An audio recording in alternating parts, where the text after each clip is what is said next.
السلام علیکم ورحمۃ اللہ وبرکاتہ۔ آپ دیکھ رہے ہیں خانقاہ حیدری کا یوٹیوب چینل۔ آج کا ہمارا ٹاپک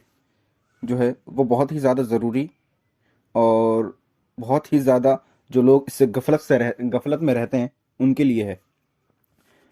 جو کہ ریلیٹڈ ہے نکاح سے۔ آج کل ہم سب لوگ یہ جانتے ہیں کہ نکاح میں بہت دیر کی جاتی ہے۔ بہت دیر سے مقصد میرا کہنے کا یہ ہے کہ عمریں بیت جاتی ہیں اور اس کے بعد نکاح کیے جاتے ہیں۔ اس کے ریلیٹڈ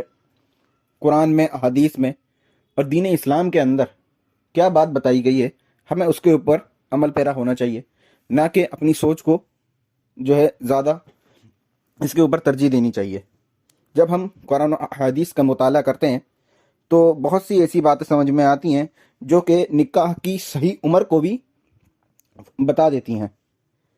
بہت سی قرآنی آیات اور احادیث مبارکہ میں سمجھ میں آیا ہے کہ ایگزیکٹ جو عمریں ہیں وہ اوپر نیچے تھوڑی سی ایک آدھ سال اوپر نیچے ہو سکتی ہیں،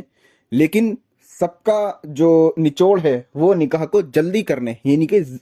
جو عمر کی شروعات ہوتی ہے وہاں کرنے کا کہا گیا ہے، جس سے کہ آج کل کے جو ہم معاشرے میں بگاڑ دیکھ رہے ہیں، لوگوں کے اندر جو بگاڑ ہو رہا ہے، خاص طور سے عورتوں کے اندر، پھر اس کے بعد جو مردوں میں جو بگاڑ پیدا ہو رہا ہے، اور آج کل ہمارا معاشرہ جو اس غلط فہمی اور غلط حرکتوں کے اندر شکار ہوتا جا رہا ہے، اس سے بھی بچا جا سکتا ہے۔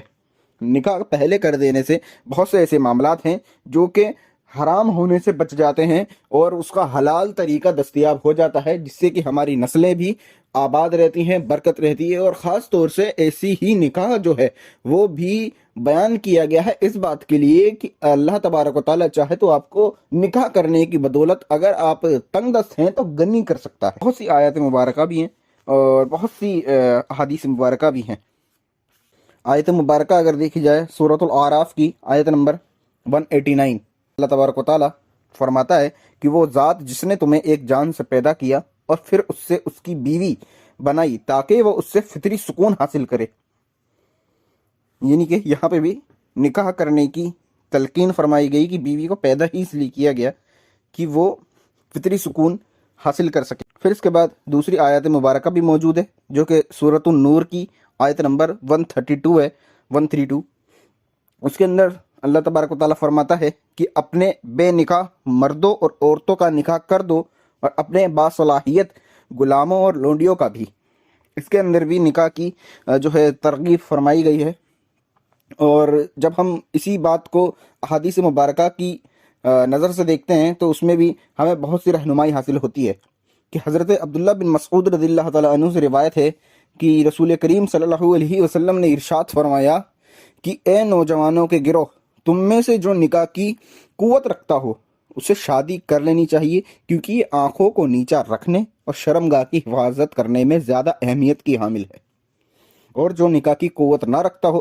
اس پر روزے رکھنے ضروری ہیں، کیونکہ روزہ اس کی شہوت کو کم کرنے کا ذریعہ ہے۔ تو اس حدیث مبارکہ سے بھی سمجھ میں آیا کہ نکاح کر لینا چاہیے جو کہ اس کی استطاعت رکھتا ہو، کیونکہ اس سے آنکھوں کو نیچا رکھنے، یعنی کہ جو حرام کام ہم کرتے ہیں اس سے بچنے کا یہ ذریعہ ہے، اور شرمگاہ کی حفاظت کرنے کا بھی ایک ذریعہ ہے۔ اس کے بعد جو نکاح کی قوت نہ رکھتا ہو اس کو ضروری ہے کہ وہ روزے رکھا کرے، کیونکہ اس سے شہوت جو ہے وہ دبتی ہے، اس سے شہوت جو ہے کم ہوتی ہے۔ اسی طریقے سے دوسری احادیث مبارکہ میں بھی حضور علیہ الصلوۃ والسلام نے ترغیب فرمائی کہ نکاح کیا کرو، جو کہ حضرت عبید بن سعد رضی اللہ تعالیٰ عنہ سے روایت ہے کہ حضور علیہ الصلوۃ والسلام نے فرمایا کہ جو میرے طریقے سے محبت رکھتا ہے اسے میری سنت پر چلنا چاہیے، اور نکاح کرنا میری سنت میں سے ہے۔ اسی طریقے سے ایک اور حدیث میں فرمایا کہ جسے نکاح کرنے کی طاقت میسر ہو وہ پھر بھی نکاح نہ کرے، وہ ہمارے طریقے پر نہیں ہے۔ ایک اور حدیث میں حضور علیہ الصلوۃ والسلام نے فرمایا کہ 4 چیزیں اللہ تعالیٰ کے برگزیدہ رسولوں کی سنت ہے: پہلی حیا، دوسری خوشبو لگانا، تیسری مسواک کرنا، اور چوتھی نکاح۔ اور اسی کے بعد میں نے آپ سے ایک بات بھی کہی تھی کہ نکاح کرنے سے رزق میں برکت ہوتی ہے، دین و دنیا کی بھلائی بھی نصیب ہوتی ہے، جس کا وعدہ خود رب تعالیٰ نے قرآن کریم میں فرمایا ہے۔ قرآن کریم کی آیت نمبر 132 سورہ نور میں پھر پڑھنا چاہوں گا کہ اپنے بے نکاح مردوں اور عورتوں کا نکاح کر دو، اور اپنے باصلاحیت غلاموں اور لونڈیوں کا بھی، اگر وہ فقیر ہیں تو اللہ انہیں اپنے فضل سے غنی یعنی کہ مالدار کر دے گا، اور اللہ تعالیٰ وسعت والا اور بہت جاننے والا ہے۔ یعنی کہ اس آیت کی تفسیر میں علامہ شیرازی فرماتے ہیں کہ تمہیں شادی کرنے والے مرد یا عورت کی تنگ دستی ان کی شادی سے روک نہ دے، کیونکہ اللہ تعالیٰ فرماتا ہے اگر تمہیں تنگ دستی کا خوف ہے تو اللہ تعالیٰ اگر چاہے تو تم کو اپنے فضل سے مالدار کر دے گا۔ اس آیت کریمہ کا معنی یہ ہے۔ اسی طریقے سے اس آیت کریمہ کے اوپر ایک حضرت ابوبکر صدیق رضی اللہ تعالیٰ عنہ کا بھی قول ملتا ہے۔ وہ کیا ہے کہ اللہ تعالیٰ نے جو نکاح کا حکم فرمایا ہے اس کی پیروی کرو تو اللہ تعالیٰ نے جو مالدار کر دینے کا وعدہ فرمایا ہے وہ جلد پورا فرما دے گا۔ اسی طریقے سے حضرت ابن مسعود سے بھی ایک اور روایت موجود ہے کہ نکاح میں مالداری یعنی کہ رزق تلاش کرو۔ پھر ایک اور حدیث شریف میں ذکر آیا ہے کہ جو اللہ تعالیٰ پر یقین رکھتے ہوئے ثواب کی نیت سے شادی کرے تو اللہ تعالیٰ پر حق ہے